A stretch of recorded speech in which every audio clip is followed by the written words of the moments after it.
Thanks for coming along tonight, folks, on this warm Sydney night where the Honourable Dr. Daniel Mulino makes a welcome return to the Sydney Institute. He was here a bit over 2 years ago, I think, as I recall. Now, he's got so many degrees, I'll just summarise them: law, arts, economics. He's worked as a lawyer in the public sector as an academic. He was a member of the Legislative Council in Victoria 2014 to 2018, and then the member for Fraser since 2019. And of course, well, before I give his formal titles, he has written a couple of books, the Microeconomics of Ageing and the Future of Welfare in Australia. On the second topic, Dr. Mulino spoke for us here. That was the first time. This is the second time. And so tonight, the Assistant Treasurer and the Minister for Financial Services is going to talk on the topic of regulation and financial services. Daniel Mulino, you're very welcome. Thank you.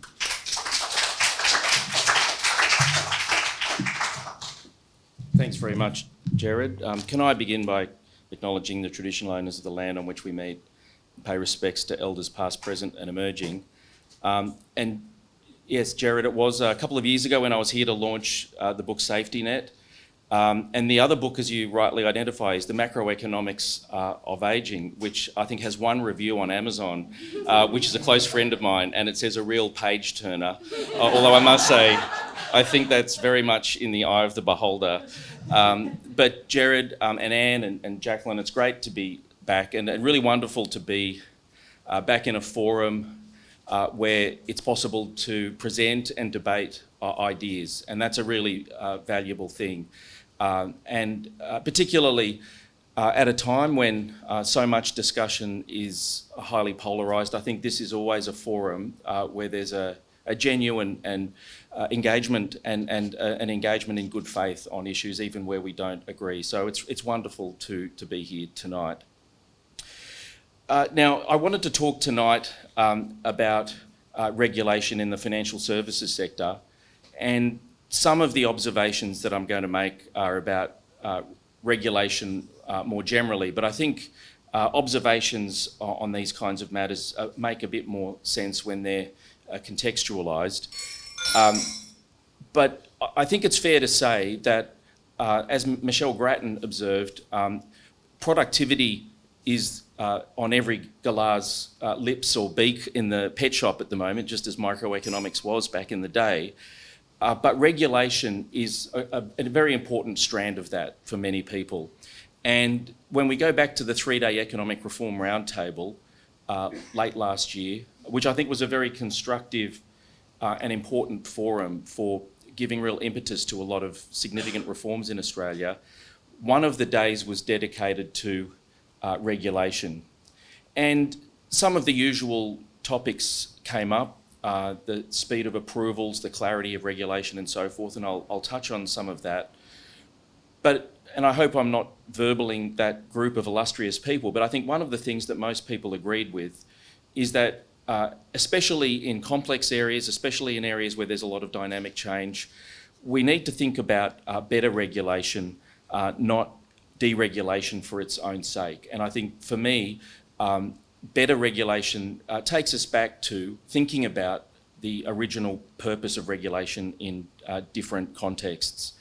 For me, better regulation is about getting the design right, targeting real risks, removing pointless complexity, and building systems where consumers can participate with confidence.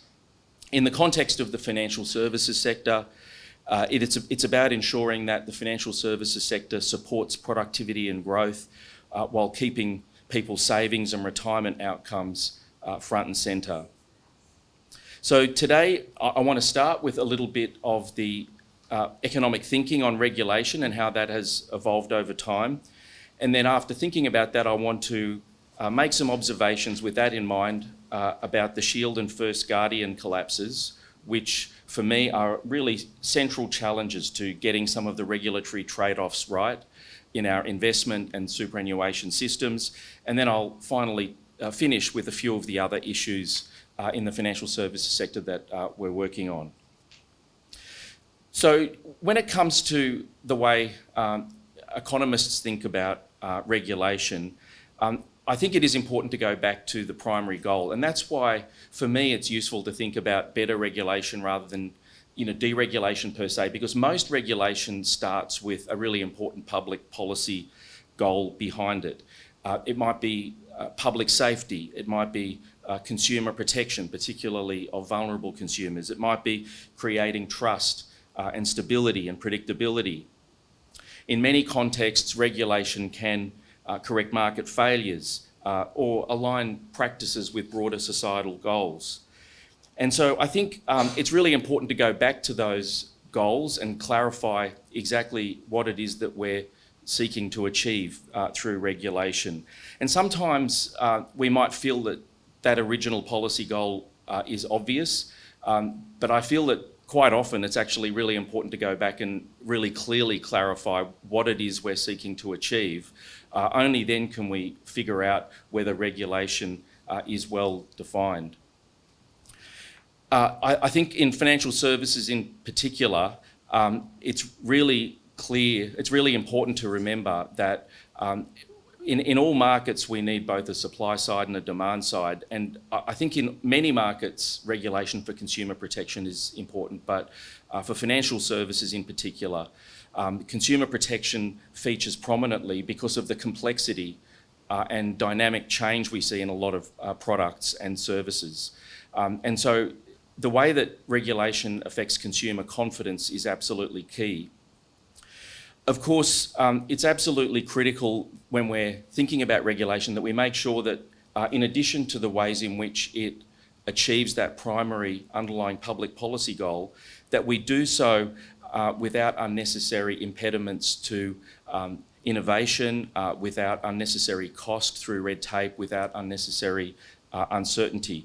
And so that's often the debate that we get into with regulation, where regulation might start with a good purpose, but then over time there might be additions to that regulation might creep, and so it's worth periodically coming back and thinking about whether we can achieve that underlying goal with less cost and with more certainty. Recently at Parliament I attended the launch of the ACCI red tape report, which focused on trying to measure a lot of the costs associated with regulation, and a lot of the discussion there was on this trade-off where we're wanting to maintain the original policy goal while at the same time reducing any unnecessary costs. When I was thinking about the economic theory underlying regulation, and this is oversimplifying things, but that's what economists sometimes do, not necessarily by assumptions in this case, but by quoting just two economists.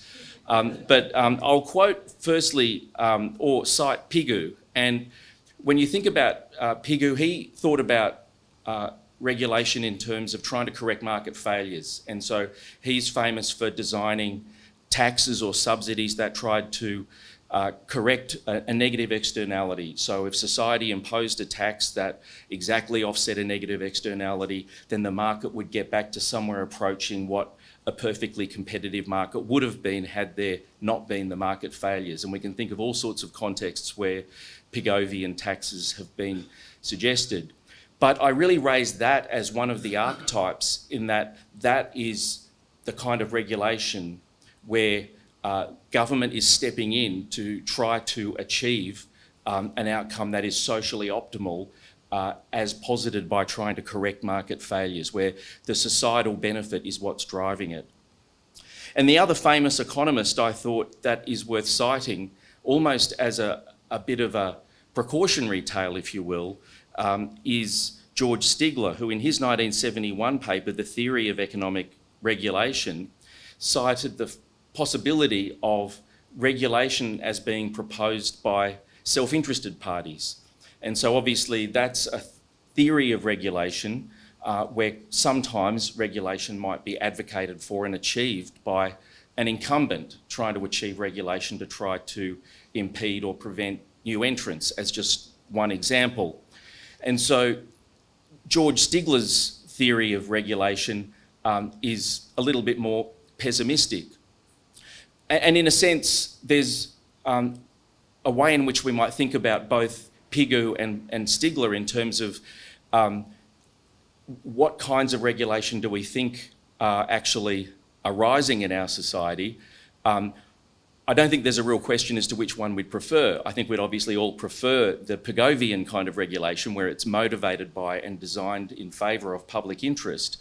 But I think the fact that regulation could potentially take either of these forms, I think begs the question, we should look at regulation periodically and make sure that regulation takes the form more of the public interest motivation and that regulation is designed more in the broader public interest rather than other kinds of interests creeping into regulatory design. And obviously the theories of regulation are much, much deeper and wider than that. But I just pose Pigu and Stigler as, in a sense, two extremes to think about when we think about firstly, what kinds of regulations we want to see, and secondly, what are the dangers we fear might creep into the system. I think it's worth having a little bit of a look at regulation in Australia's financial system over the last century or so. It's changed a lot, as has the sector itself. During the 1930s, our financial system consisted of a few players: the Commonwealth Bank, trading banks, state saving banks, life office and pastoral financial offices. And I think it's worth noting that many of those big players were public sector players. So that had a big role in the way that the sector was regulated. A lot of it was government provided or government owned. Over the decades, there were structural changes and a broadening and diversification of financial instruments and techniques. Building societies, finance companies, credit unions and superannuation funds all came into the role. For me at least, it's quite interesting to look back at different parts of Australian history and to see how prominent mutuals and credit unions have often been in our financial services sector. I think we often assume that it's always been big corporates, but in fact, a lot of the financial services history has quite a lot of ebbs and flows and periods when other forms were very prominent. And then there was a big push towards financial deregulation in Australia, which began in the early 1970s and then, of course, saw significant further changes in the 1980s. Then there was the Wallace inquiry in the 90s, a major turning point for regulation. It found the financial services sector, with its great complexity of products and services, that it required specialised regulation, especially as consumers faced significant adverse consequences when choosing the wrong product or when financial promises might be broken. And then there was the GFC, which caused extreme stress in global financial markets and banking systems between mid-2007 and early 2009. Australia and many of our peers responded to that with much stronger banking regulations. And we also strengthened lending standards to make the financial and private sectors more resilient. The Financial System Inquiry 2014 was another milestone. It made recommendations for the sector to become more resilient, and also a number of recommendations in relation to our retirement income system, ways in which to promote innovation and ensure the fair treatment of consumers. And then most recently, there's the Hayne Royal Commission, which placed a much greater or a significant emphasis on consumer outcomes and particularly vulnerable consumers. It found that in many contexts, consumers lacked the capacity to undertake well-informed choices and found that in some instances laws were broken without organisations being held to proper account. And following on from the Royal Commission, we saw after a review in between the compensation scheme of last resort and the financial accountability regime. Now, I raise all of those different steps, and of course you could do a much more in-depth and nuanced speech on that history, but I raise all of that to say that one thing I think that stands out is that there, in a sense, have been deregulatory and regulatory impulses that have gone back and forth to some degree. One can, to some degree, think of this as a bit of a pendulum that has swung back and forth. The other thing that I think is perhaps just as important is that, as I mentioned earlier, there have been times where mutuals and building societies played a very prominent role. Other times, like now, where it's more driven by corporates. And in a sense, the regulatory system has to adjust to those ebbs and flows, and I think has. The other thing I would say is that what I think has changed over the course of the last century, and I didn't extract this so obviously, but is that I think in many contexts people have been exposed to increasingly complex services and complex choices. And I think that has in many contexts raised questions over how much we want to respond to that through empowering choice and how much we want to respond to that through setting up guardrails. That I think has been a trend in our financial services system in many areas. And I think when I talk about Shield and First Guardian later on, one of the real challenges at the moment is that while I think many of us are correctly in favour of choice in principle in many contexts, there are real questions around how much people can exercise those choices in a way that benefits them and is truly well informed. So I think that context is really important because we don't just have a financial services sector, we have one which has a history and we have one which won't just stay the way it is, it's going to evolve. And we already see all sorts of ways in which it's evolving in the payments system, with wallets, with stablecoin. We see it evolving through half of our, or a significant proportion of our society, either in retirement or approaching retirement. We see it evolving with the use of AI in all sorts of ways. So for me, that history of the financial services sector is really important because it's the context in which we need to think about what kinds of regulation are fit for purpose. So that broad context then takes me to two recent collapses, which aren't the only thing going on in the financial services sector, but they're very important because I think they draw together the strands of a lot of areas of policy, and they go to the heart of a lot of the trade-offs that we face when we're trying to design regulation.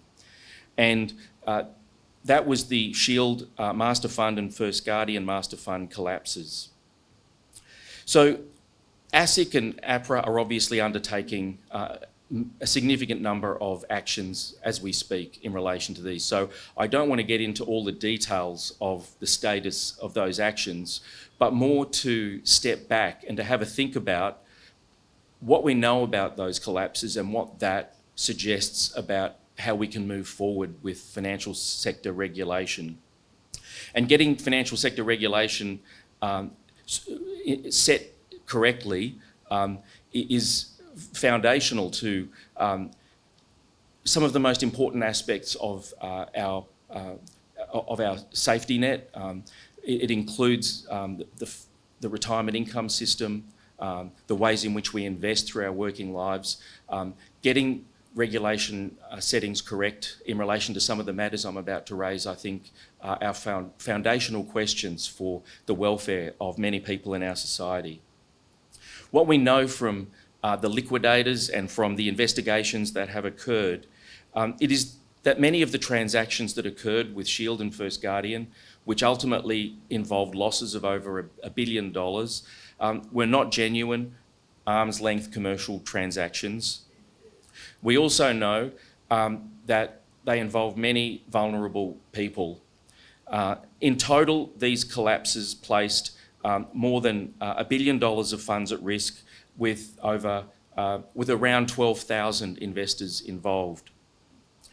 But I think in addition to the pain that it has caused those individuals, and I've met with a number of victims, it raises the question of systemic risks that we need to grapple with to make sure that these kinds of events are less likely to occur in the future.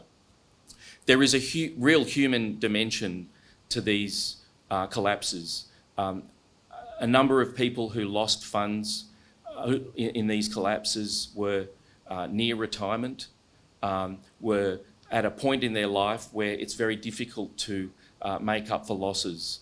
And this is something which we need to guard against going forward, given the number of people that we know are approaching retirement now and will in the coming decades.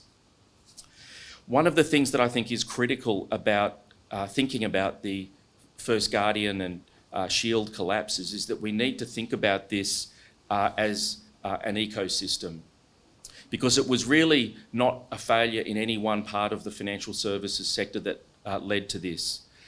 The starting point, it appears, and I think I can say this with a degree of confidence. I always want to caveat things with alleged, given there are all these court actions underway, but I don't think there's any doubt that the starting point was aggressive behaviour by lead generators.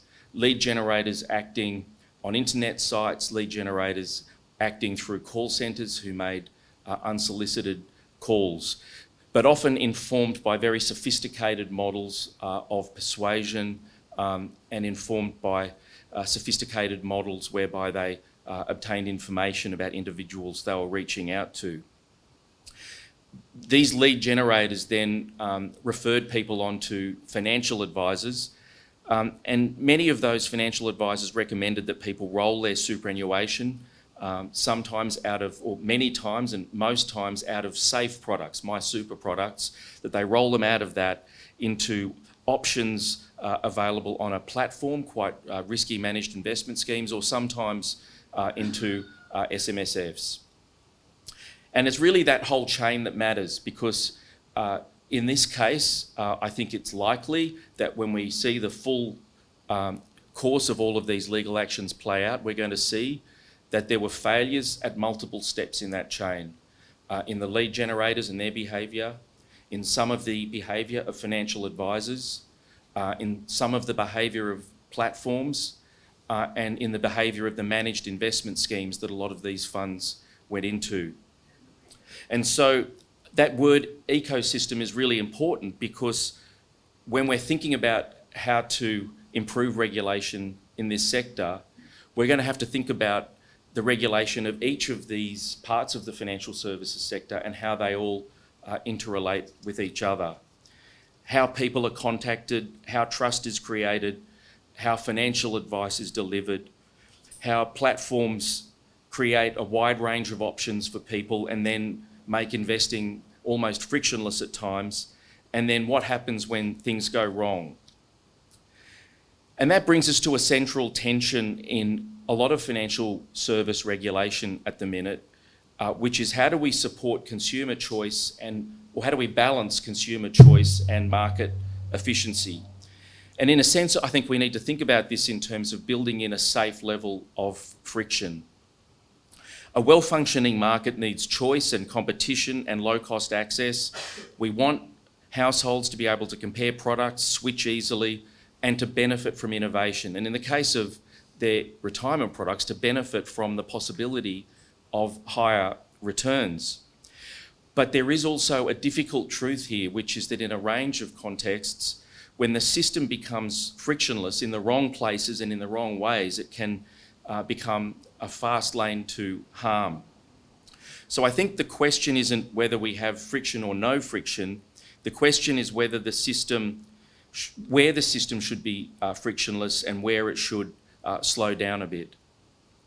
Good friction can do a few things. It can slow high-risk decisions based on poor quality or misinformation, especially where decisions are difficult to reverse, and especially in this context where they involve people's retirement savings.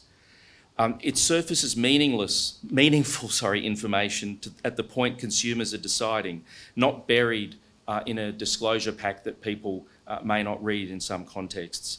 And it tests legitimacy, not by adding red tape, by ensuring basic checks can't be bypassed. Now, of course, there's bad friction as well. Bad friction can do the opposite. It keeps people stuck in expensive products. It can make switching harder than it should be when people want to make a well-informed choice and change products for good reason. And sometimes it can protect incumbents rather than consumers, the point Stigler made in 1971. So better regulation is about being intentional, removing bad friction that props up inefficiency and sometimes adding a bit of sand in the wheels where that is better for the overall system.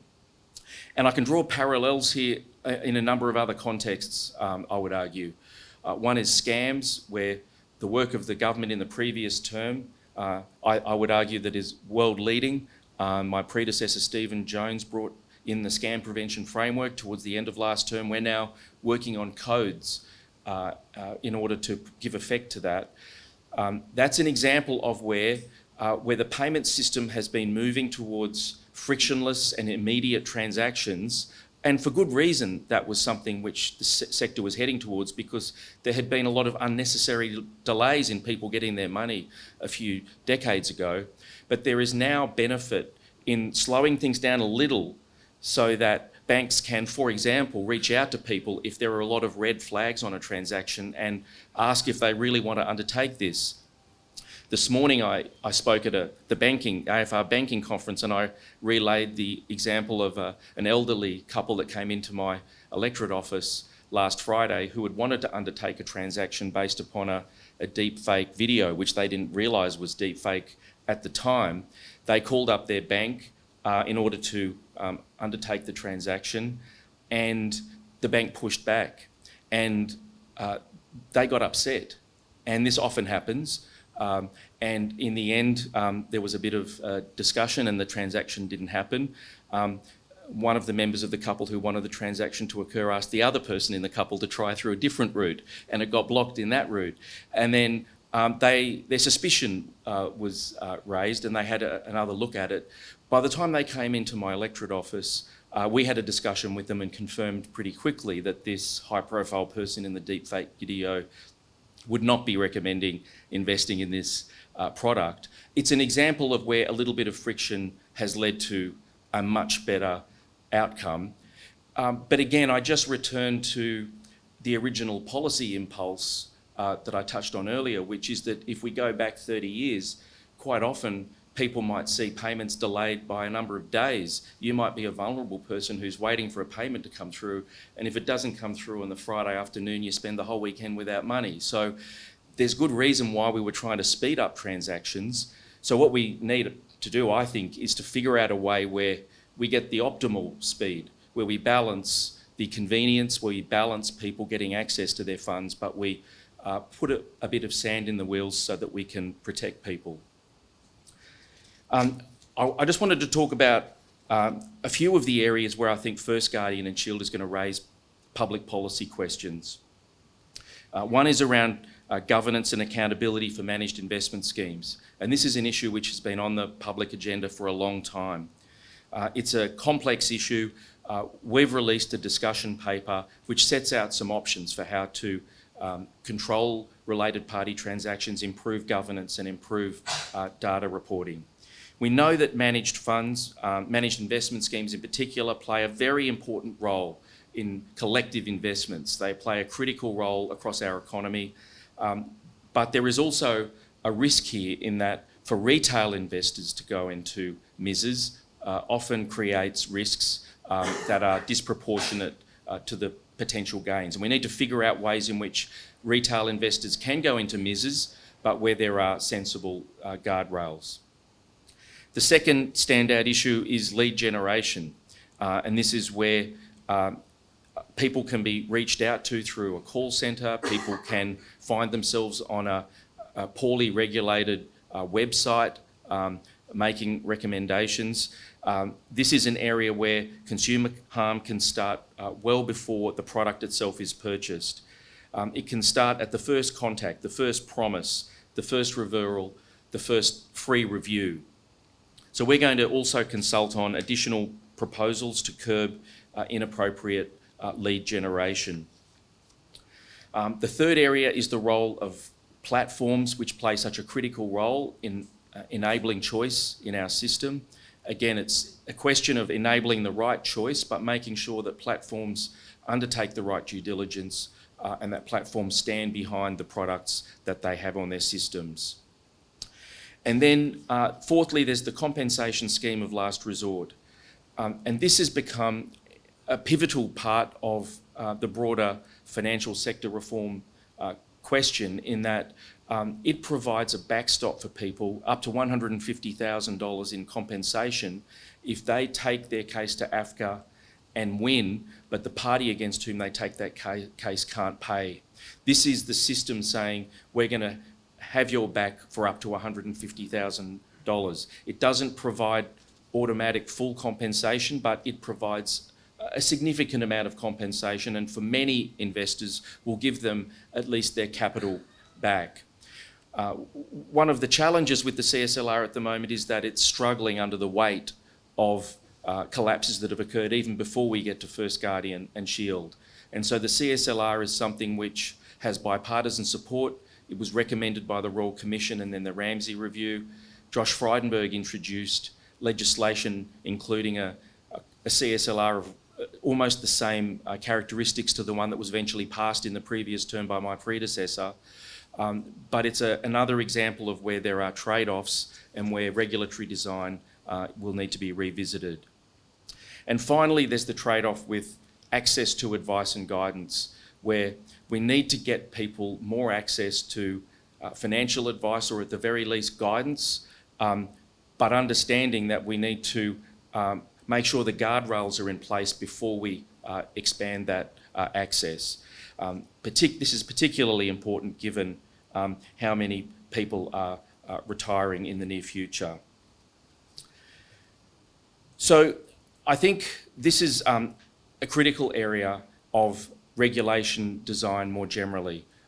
Regulation featured very prominently at the three-day Economic Reform Roundtable. I'm sure many of you are aware it featured in relation to the EBBC Act, the National Construction Code. It features in the trade-offs that I've just outlined in financial services, that we have regulation that is more often than not there for very good reason, but we need to make sure that it is fit for purpose and that we are willing to, when circumstances change, step back and revisit whether the trade-offs are well designed. I wanted to touch on very briefly just a couple of other areas where regulation is changing. One is digital asset platforms and tokenised asset platforms, which is a booming area of investment in Australia and asset trading. This is an area where many other jurisdictions passed legislation in recent years. Millions of Australians are already using or investing in digital assets every year. We can't just pretend this activity doesn't exist. And with the rise of stablecoin, with the rise of tokenised assets, whether it comes to physical goods or bonds, we know that these markets are going to grow incredibly quickly. We have introduced legislation to the Parliament that will see the regulation of these two types of markets, making participation safer and more secure, and I would argue making innovation more likely. They bring digital asset platforms into a regulatory framework which is well known, which is the AFSL licence, not to smother innovation but to provide certainty. And this really matters for productivity. It reduces unnecessary compliance costs, clarifies expectations for businesses and supports integration with the broader financial system. And I just wanted to add one point when it comes to these areas that are very new and dynamic, and that's that broader concept, which I think is critical in many areas of regulation, but financial services in particular, which is this notion of the sandbox, which is where there is rapid innovation and where even the people in charge of the innovation don't necessarily understand its trajectory or its full impacts, but where there is the real prospect of consumer harm. The sandbox allows a jurisdiction to begin to regulate, particularly in relation to the clear consumer harms, without smothering what is highly innovative and potentially productive. And this is an area where Australia already has a sandbox, but there is a review underway to see whether or not we need to expand that sandbox in different areas to bring us in line, for example, with the UK and Singapore. Superannuation is another area where balance really matters. For the past 30 years, super has focused on the accumulation phase, which makes perfect sense. That's why we're fostering an environment where funds can innovate and deliver better retirement income solutions for their members. So this includes work recently undertaken by the Treasurer, but with me providing assistance as the Assistant Treasurer. That includes the retirement reporting framework and the best practice principles for superannuation retirement income solutions. Our retirement income system is in many ways the envy of the world. It is world leading on many fronts. But I think there's also an acknowledgement that when it comes to the retirement phase, there is room for us to strengthen the offerings that are available, but also our understanding of consumer preferences and consumer experiences. So I believe that these are really significant steps forward, collecting better data on the retirement phase, and as a first step, developing principles that I think will really usefully guide the sector. And finally, I just wanted to touch on the fact that in the financial services sector, we're also working on things that are more concrete, you might say, than the high-level Pigou versus Stigler debate, which is things like how do we better align and integrate the work of regulators? We rightly, I believe, have multiple regulators in financial services. I think there are different critical roles. There's an importance in having a competition regulator, in having a prudential regulator, in having a conduct regulator, in having a regulator such as AUSTRAC dedicated to our payments system and a lot of the risks there, in having an independent umpire in AFCA and others. But what's clear is that a lot of them, for good reason, are collecting data, for example, but often on slightly different timelines or slightly different asks. And so one of the things we're looking at, which I think is a good first step, is to ask, are there ways we can align the asks and even align the definitions of what's being asked for? I feel that this is actually going to lead to better quality data, but also a red tape reduction cost. And so this for me is one of those ones where in terms of some of the complex trade-offs I was touching on earlier, this is low-hanging fruit in that I feel that there's ways in which we can improve the quality of our intelligence and at the same time lower the burden on the financial services sector, which of course should ultimately pass through to consumers. So just to bring it all together, I think whether it's fintech innovation, superannuation, or regulatory coordination, the principle is the same. I do feel that we have to return periodically to the core underlying principle, like what is it we're trying to achieve with the regulation? And I think we need to be striving to achieve that Pigovian outcome, which is to achieve the societal optimum wherever possible.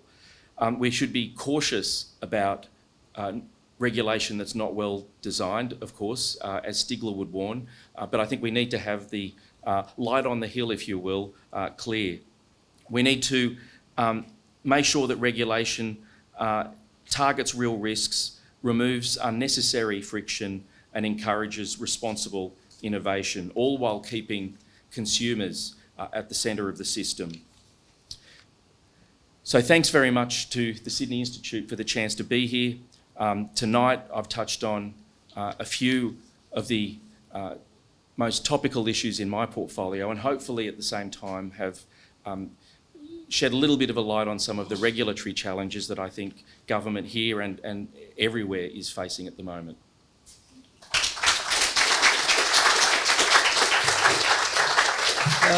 Many thanks to the Minister. We're very busy people. I'm very grateful you're here tonight. So we're coming to question and discussion. Everyone's got to keep their comments brief and to the point. Let's come back here. There is an argument, moving slightly across from your role in financial service to your role as Assistant Treasurer. There's the Hayne recommendations. A number of people say that it's far too many. And you'll be aware in industrial relations that if organisations like some of the biggest companies in Australia, the universities and the ABC can't pay their staff the correct payment, it's because the situation is just so complex that even they can't work it out with many staff. So is there a general problem in the country with too much regulation in your area of financial services and moving a bit beyond that? Yeah, I wouldn't accept a proposition that was that broad. I think when you think about our society, I would say that the vast majority of regulation in Australia achieves in broad terms what it sets out to. I think it protects the environment. I think it protects consumers, and I think it builds confidence in markets relevantly to my area. I think it is important to step back a bit and to acknowledge that broad proposition, because I think, as I said earlier, for me, I don't think we're at a time where a big wave of deregulation is what we need. I feel that we really do need to make sure that our regulation is properly designed. And that, to me, is the way I think it's useful to think about it. Of course, if we were to look at the full gamut of regulation, we could pick certain areas where it has become overly complex, and then we could argue that it should be pared back or better designed. But I think if you were to pose the general question, I think I'd be cautious about making a strong conclusion. I've got a question about, you spoke about the principles that underlie regulation, and regulation is designed to control general behaviour in the same way that the speed limit controls general behaviour on the roads, but doesn't control the bloke who wants to do a 100-kilometre-an-hour burnout. Shield and First Guardian appear to be straight-up fraud. And isn't the risk that you'll create a set of additional regulations on advice, managed investment schemes, platforms, which add, say, a mere 1 basis point to the cost of those three? That's a cost of 250 to 500 million per year borne by the investors. We got it, yep. Oh, but sorry, just to clarify, but your question is, would the cost of that additional regulation, you're saying, may not be worth it? Yeah, because exactly. you're not going to stop the underlying activity. Shield and First Guardian have been extremely rare. That sort of cost would be ongoing. Yeah, well, look, firstly, I don't think I would say that collapses of that sort are so rare that I would just say the status quo is fine and we can just accept them happening at the rate they're happening. Secondly, I would say that when you look at the industrial scale nature of First Guardian Shield and some of the drivers of it, like lead generation, I feel that we need to address some of those in a better way than we currently are, and particularly in light of the fact that we have so many people approaching retirement or people who might be vulnerable in retirement. So I think those risks warrant a regulatory reset. And thirdly, I would say that one of the key attributes of our financial markets generally, but of our super system in particular, is trust and confidence in that system is incredibly important. And I think if we were to just say we're going to accept either the current frequency of collapses and just let the cards fall as they may, or even, frankly, the risk of those collapses becoming more frequent, I think there's a real risk that would undermine confidence in the system in a problematic way. I mean, you raised a question before getting onto that specific, which is about the speed limit. And I think, again, any kind of regulation has to grapple with how much compliance is going to be realistic, and given likely compliance, how do I set up the regulation? So I don't think anybody would suggest that we shouldn't have speed limits because a tiny minority break them. I mean, that would seem to me to be an extreme response to speed limits. And similarly, I believe in the context of financial regulation, firstly, we should be able to develop regulations that are not overly costly. Secondly, I'm confident that if we design the regulations right, they will impact behaviour and materially reduce the harm. And finally, I would simply say that we shouldn't, if we're talking about harm, like the one person breaking the law, I think we also need to take into account the fact that at the moment, the harm from these breaches is extremely significant, I would say. And so I think a system which involves a small cost, a regulatory cost across the system, but that can materially reduce that harm, I think if it's well designed would be a trade-off that's worthwhile. Question down the back. Minister, thanks for tonight. One of the previous waves of deregulation in Australia looked at regulatory impact statements. That is, look at the competing possible approaches to regulation and the cost impacts before a decision's taken. I think that that's no longer commonly used in decision-making in Canberra. Would you like to comment? Oh, well, look, this is the problem with stepping outside your portfolio. But I thought that RISs were still, reasonably common. And look, I certainly support the broader notion that we should be undertaking rigorous analysis of the trade-offs. I mean, certainly, I support the broad notion that when government is either introducing new regulation or thinking about how to redesign existing regulation, you should, at the very least, identify the trade-offs. Where possible, I think you should try to quantify them. And look, a lot of government work that I see does go into that. I was recently looking at the RIS framework, so look, I thought that it was still in play, but look, I certainly support that kind of analysis. Question there. Hi, firstly, thank you, Minister. You touched on introducing friction through the ecosystem. So I was just wondering, how do you anticipate payment infrastructure playing a part in fin services regulation? So look, I think when it comes to scams, for example, a lot of the friction at the moment is being put in place by the banks themselves, because of course, even though I think the ecosystem is the right approach, in that we often see digital platforms and telcos as well as banks involved, and I think most other countries have gone down the path of regulating banks exclusively. Many of them are now looking at our approach, and I think will ultimately go down the Australian approach. I think some of the friction that I was talking about there involved the bank itself, before it actions a transaction, if there's a lot of red flags, reaching out to the customer and saying, are you sure you want to do this? If this is a transaction that looks totally different to the pattern this person has undertaken in the past, if it's a major transaction, and then if talking it through with that person, there appear to be some red flags, are there ways we can kind of say to the person, why don't we try and do some due diligence with you?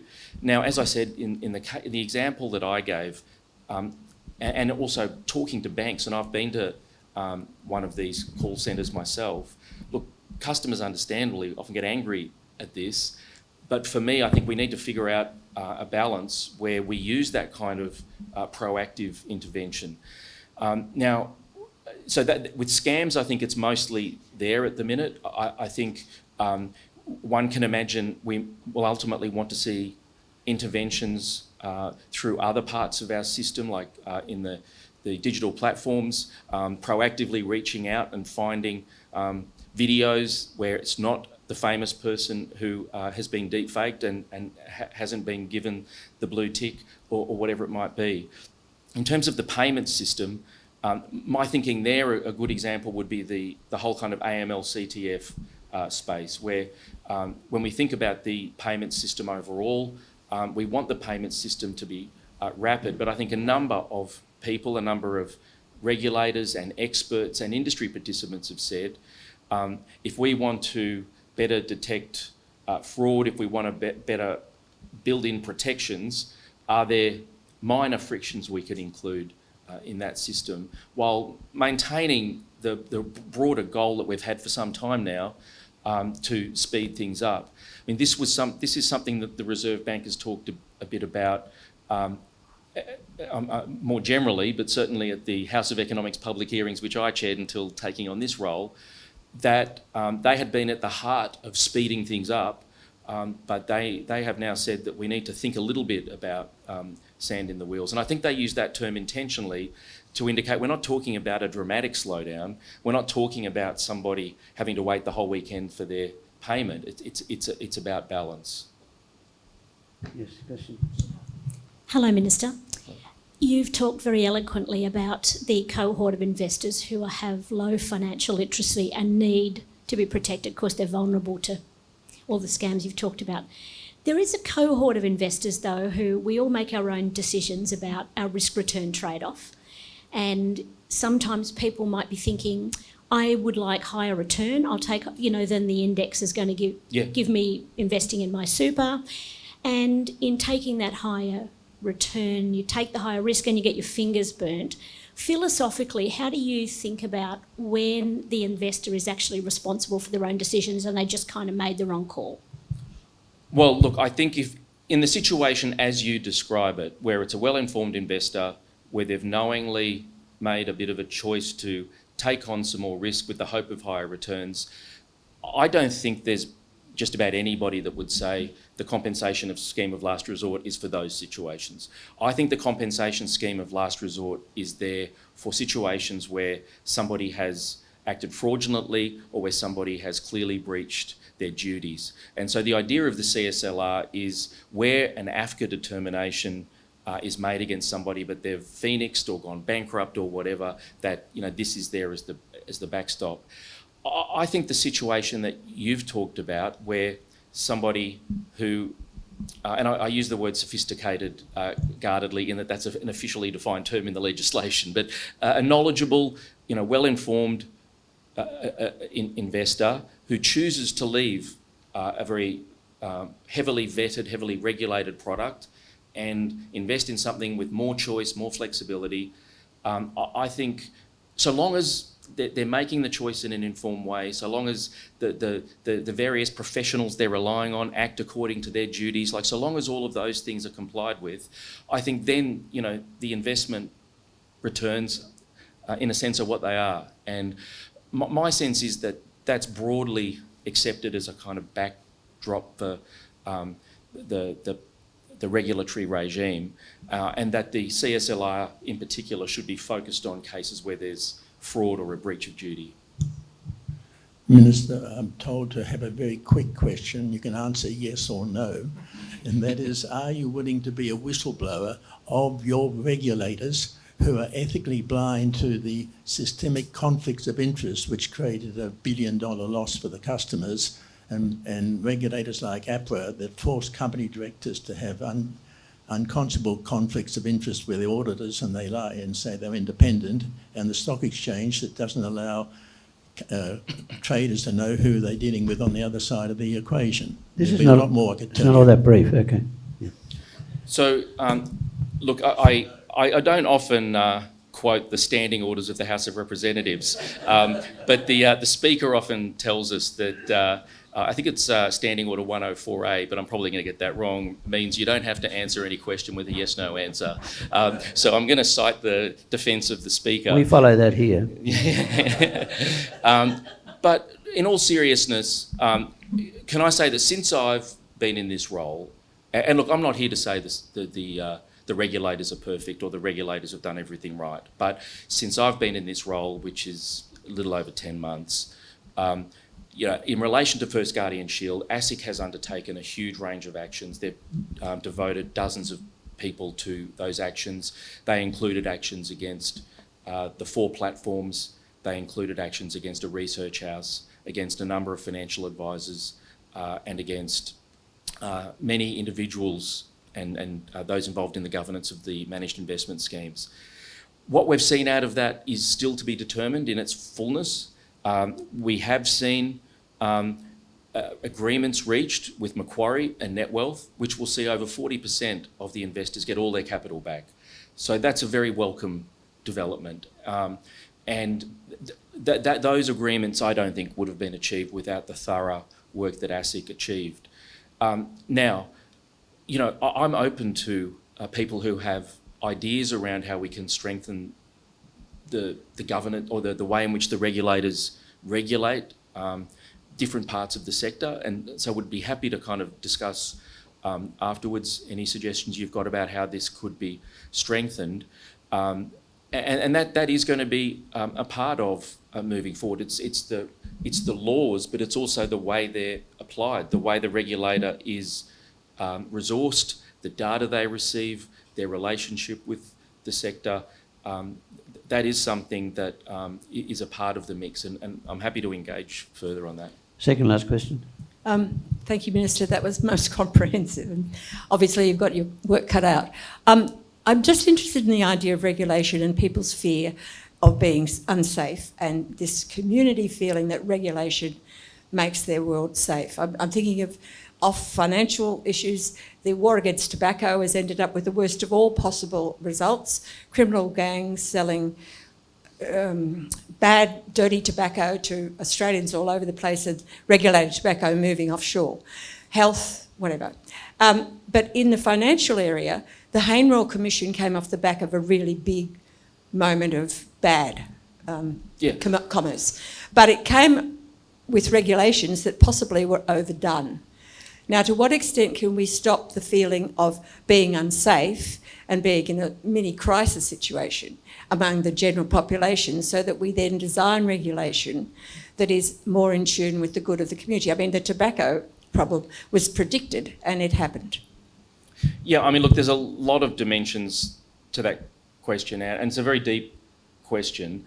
Look, there's the risk in some contexts where the government regulates, and this is not exactly to your point, but before getting onto your point, there is a risk in some contexts where you regulate, is there a risk that people might feel that if I was advised by an entity or an advisor who was given the tick by the government, and if I was investing through a vehicle that has been given an AFSL licence, and a product that has been given the tick, does that mere act of the government having regulated these things mean that it's totally safe? And so there are some people that have suggested to me that you've got to be careful in the way that you frame the regulation that occurs. And I think that for me, good regulation is going to achieve a good balance between the burdens on the sector versus the amount of consumer protection you achieve. But in a sense, I think it's important to convey to consumers that even in a regulated area, that there should always be a bit of buyer beware. And what we don't want, in a sense, is in some contexts for the fact that there has been some regulation to give people the sense that there is no risk. The other difficult issue in my area, but I think in a lot of areas, but in my area, is that there are some parts of the financial services sector that are quite heavily regulated. So if you invest in a MySuper product, there's a different level of regulation than if you invest in a platform onto a MIS, each of which are regulated. I mean, they have, the platform has regulations, and the MIS has an RE, the MIS has to have a certain structure, but in a sense, there's different levels of protection. And one of the things that some people say in financial services, in super in particular, is that consumers should be aware of when they're swimming in and out of the flags. The difficulty is, because most parts of the sector are regulated but in different ways, it's not clear what that means in financial services. There's no kind of totally in the flags where there's zero risk, and there's no outside, or there's very little that's totally outside the flags. And so I think that all that we can do moving forward, I think, is to define regulation in a way which reflects that complexity. In a sense, for me, that complexity comes from choice. And in a world of choice, I think I think MySuper was a very, very positive development. In super, we've created this space where there is a lot of vetting, there is a lot of protection, but in a world where there's choice, you can move out of that into different types of things of varying levels of risk. And I think part of the challenge is just making sure that in those different areas we get the balance right. I found a quick question and answer. You're in the job 10 months. At the end of your term, 36 months, this term of government. What do you think you'll be able to come back and say in 2 years' time that that you've actually achieved beyond what you've spoken about tonight? Just very briefly. Look, it's too long a list, Gerard. But look, I think if we can move the dial on some of these reforms, for me that would be a significant thing in terms of a system which is maturing, a system that's moving more towards retirement. I think getting that balance with protection right. One of the first things that I was involved in early in the term was payday super, another part of the super regulatory scheme. Now that was really the Treasurer's bailiwick, and I was, again, providing assistance, but I've got some of the responsibility for the more administrative sides, now taking the parts of the economy that aren't there and helping them migrate across. So one of the things about the Assistant Treasurer role, and sometimes this is not necessarily the most high profile or sexy part, but you actually get to make sure that the implementation of things occurs.